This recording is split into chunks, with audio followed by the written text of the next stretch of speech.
पिछले वीडियो में मैं आपको राज की कहानी के बारे में बता रहा था, जिस कहानी में पूरा परिवार साथ बैठता है और बात करता है उन अजीब घटनाओं के बारे में जो कि उस परिवार के साथ घट रही थी। वो अजीब सी सफ़ेद परछाई दिखना, अजीब आवाज़ें आना और बार बार दरवाजे पे नॉक होना, इन सारी चीज़ों के बारे में वो बात कर रहे थे।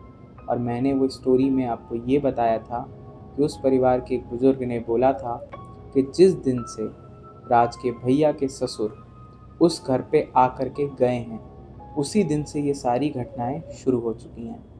आज के वीडियो में मैं उसी की पूरी कहानी आपको बताने वाला हूँ। तो जब परिवार बैठ के इस बारे में बात कर रहा था कि क्या ऐसा हुआ या क्यों ऐसे हो रहा है, तो उसी टाइम पे राज के भैया को याद आता है कि जब उनके ससुर उस घर पे आए थे, जाते वक्त वो घर के पीछे के साइड गए थे। जी हाँ, वही कोना जहाँ पे बहुत पुराना बरगद का पेड़ है। वो उस तरफ गए थे और वो वहाँ 2 से 3 मिनट तक थे, लेकिन कोई उनको देखने नहीं गया था कि वो वहाँ क्या कर रहे हैं। इन सारी चीज़ों को सोच करके जब राज के भैया ने अपने परिवार को बताया, तो परिवार और ज़्यादा डर गया कि आखिर उस बरगद के पेड़ के पास वो क्यों गए। और बरगद का पेड़ कोई आम पेड़ नहीं होता है। आप सभी जानते हैं कि बरगद के पेड़ पे कितनी आत्माएं और प्रेत आते रहते हैं।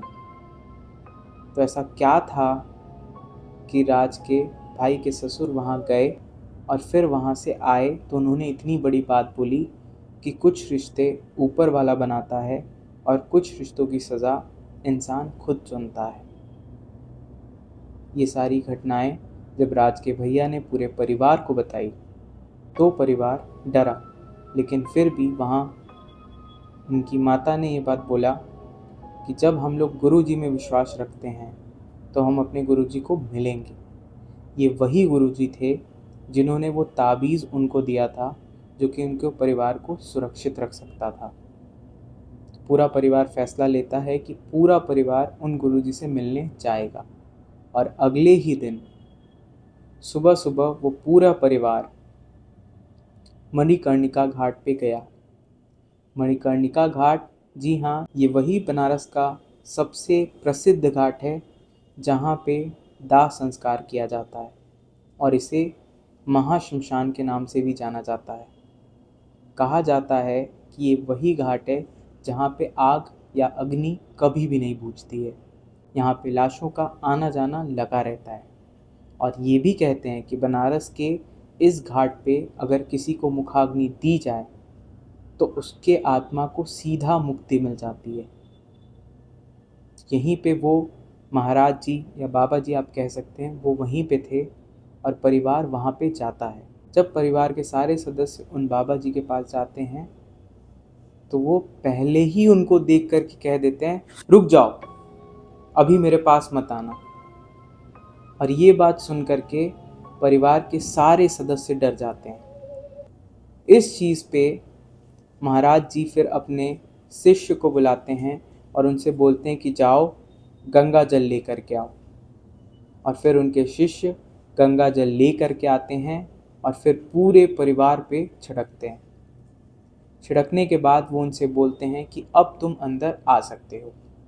जब वो उनके पास जाते हैं तो वहाँ उससे पहले कि राज की माँ अपना कोई भी बात बोल पाती या उनको कुछ समझा पाती, बाबा खुद समझ जाते हैं और वो बोलते हैं, मैं जानता हूँ तुम यहाँ क्यों आए हो और तुमने सही सुना है, जिस दिन से वो आदमी उस घर में आया है उसी दिन से ये सारी घटनाएं वहाँ पे हो रही हैं। ये सुनते ही पूरा परिवार एकदम चकित रह गया कि ऐसा क्या, मतलब कैसे इतनी बड़ी बात गुरुजी को पता है। तो वहीं पे राज की माँ एकदम ज़ोर ज़ोर से रोने लगती हैं कि क्या गलती कर दी थी हमने कि ये सारी चीज़ें हो रही हैं, हमारे परिवार के साथ ही ये सब चीज़ें क्यों हो रही हैं। राज की माँ ने ये भी बताया कि गुरुजी वो जो ताबीज़ आपने दिया था वो एकदम बीचों बीच से टूट गया है। गुरुजी बोले, मुझे पता है और मैं जानता था कि तुम लोग मेरे पास आओगे। यहीं पे गुरुजी बोलते हैं, जो भी समस्या है वो समस्या तुम्हारे घर के पीछे उस बरगद के पेड़ में ही है। तुमने वो बरगद का पेड़ ज़रूर देखा, लेकिन उस बरगद के पेड़ में बंधा हुआ एक पोटली नहीं देखा। ये सारा खेल उसी पोटली का है। उस पोटली के मदद से राज के भाई के ससुर ने उस घर में एक ऐसा दरवाज़ा खोल दिया था जिससे कि पारलौकिक कोई भी आत्मा, चाहे वो अच्छी आत्मा हो या बुरी आत्माएं हों, वो सब उस घर में आ सकती हैं और जब तक चाहें रह सकती हैं। और गुरुजी ने ये भी बताया कि उस घर में 10 से अधिक आत्माएं आ चुकी हैं और वो द्वार अभी भी खुला है। जितनी आत्माएं चाहें वहाँ पे आ सकती हैं। ये सुन के पूरा परिवार डर जाता है। यहाँ ये लोग सोच रहे थे कि कोई एक आत्मा है या कोई एक चीज़ है जो इनको परेशान कर रही है, लेकिन इन्हें ये नहीं पता था कि उस घर में कितनी आत्माएं घूम रही हैं। ये सारी चीज़ें सुन के परिवार एकदम डर जाता है। गुरुजी ने ये बात भी बोली कि आत्माएं जहाँ जाती हैं वहाँ से वो प्राण लेके अवश्य आती हैं।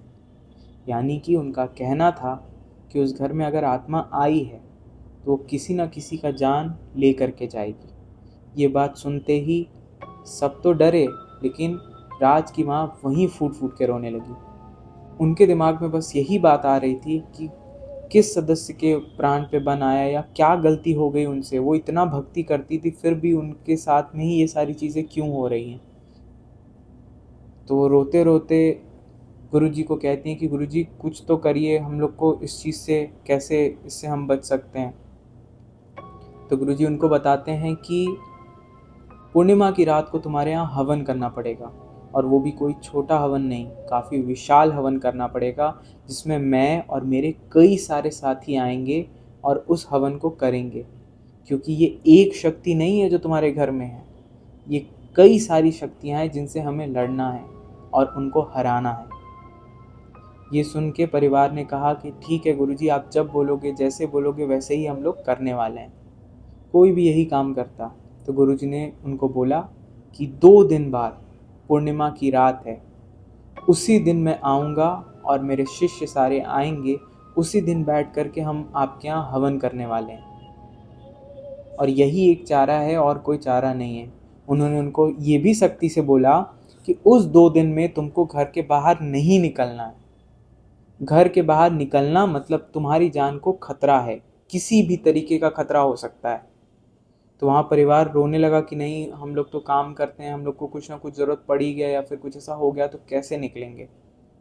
तो वहाँ पे गुरुजी ने एक ताबीज़ बना करके दिया और उन्होंने बोला कि इस ताबीज़ को ऐसे तो तुम्हें अपने घर पे रखना है, लेकिन अगर कोई सदस्य घर का बाहर जा रहा है तो उसको ये ताबीज़ दिए बिना तुम्हें बाहर नहीं भेजना है।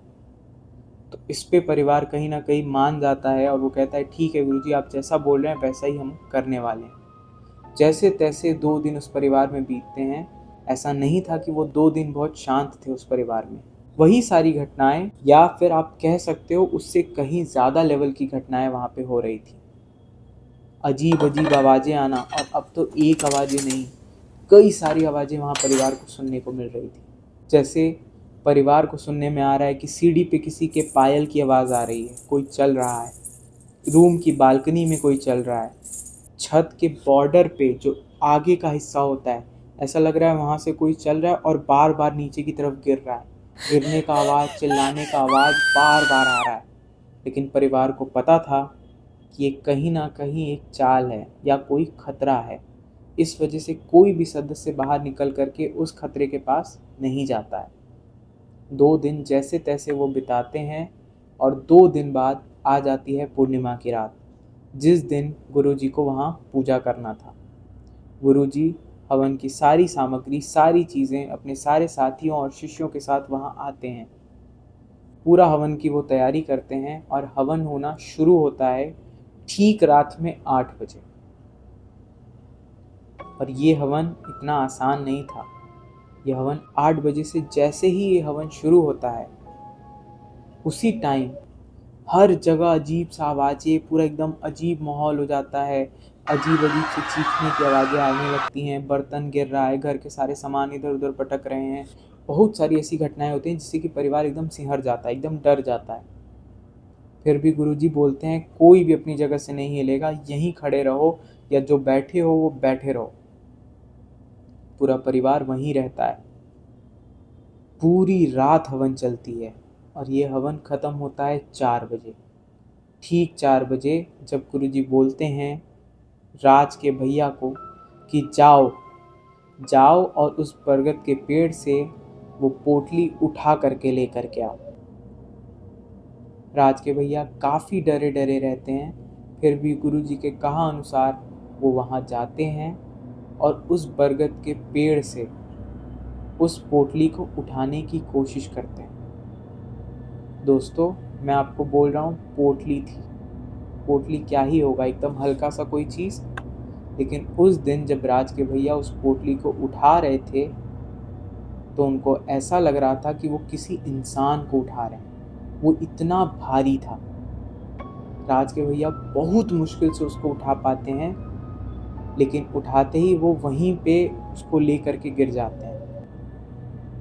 फिर उनके चीखने की आवाज़ सुन करके राज भी उनके पीछे पीछे दौड़ा दौड़ा जाता है, और जब वो जाता है तो वो भी उनके साथ मदद करके उस पोटली को लाने के लिए उठाता है। बहुत ज़्यादा दूरी नहीं थी उनके वो गुरुजी के हवन वाली जगह से उस बरगद के पेड़ में, लेकिन उतने जगह को पार करने के लिए इन लोगों को इतना दिक्कतें हुई। ऐसा लग रहा था कि कोई नहीं चाहता था कि ये उस हवन तक पहुँचें। जैसे तैसे करके ये लोग वहाँ तक पहुँचते हैं तो गुरुजी ने बोला कि अब तुम इस पोटली को उठा करके इस हवन कुंड में डाल दो। ये लोग जैसे ही उस हवन कुंड में उस पोटली को डालते हैं, एक बहुत जोर से आग की लपटें उठती हैं, और इतनी ज़्यादा ऊंची वो आग की लपटें होती हैं कि ऐसा लगता है कि उससे पूरा घर जल जाएगा। सभी डर जाते हैं, यहाँ तक कि राज के भैया और राज तो पीछे हट जाते हैं, एकदम पीछे की तरफ गिर जाते हैं। फिर गुरुजी ने बोला सब शांत हो जाओ और दूर खड़े हो जाओ। वहाँ पूरी ऐसे आग की लपटें बहुत देर तक जलती हैं, और जैसे ही वो आग की लपटें फैलती हैं, अजीब अजीब से चिल्लाने का आवाज़, हर तरीके से हर तरफ से चीखने का आवाज़। लेकिन वो चीखने की आवाज़ में थोड़ा बदलाव था। ऐसा लग रहा था कि वो आवाज़ धीरे धीरे दूर जा रहा है। ऐसा लग रहा था कि अब चीज़ें धीरे धीरे ठीक हो रही हैं। जब 4 बजता है सुबह का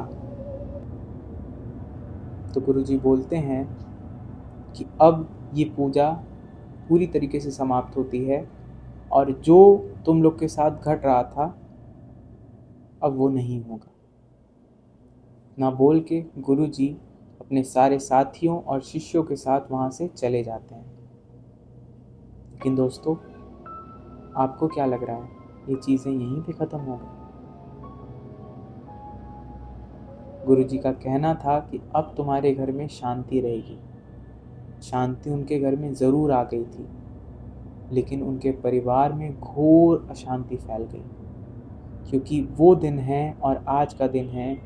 उनके परिवार में आज भी कलह, लड़ाइयाँ और बहुत सारे समस्याएं हैं जो उनके परिवार पे टूट पड़े हैं। अब ये उस घटना से जुड़ा हुआ है या नहीं जुड़ा हुआ है वो तो मैंने आपको नहीं बता सकता, लेकिन जब भी राज मुझसे मिलता है और मैं इस बारे में उससे बात करता हूँ, राज भी काफ़ी डर जाता है, और उसके परिवार वाले आज भी डर में जीते हैं।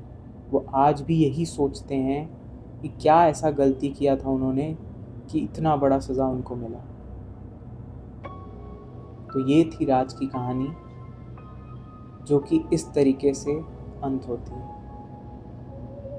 मैं जानता हूँ आप सभी के पास कहानियाँ हैं, और मैं चाहता हूँ कि आप हमसे शेयर करें, ताकि और लोगों को भी सीख मिले या ज्ञान मिले कि कैसे अपनी ज़िंदगी को बिताना है, कैसे वो भरोसा कर सकते हैं कि ये सारी चीज़ें भी होती हैं।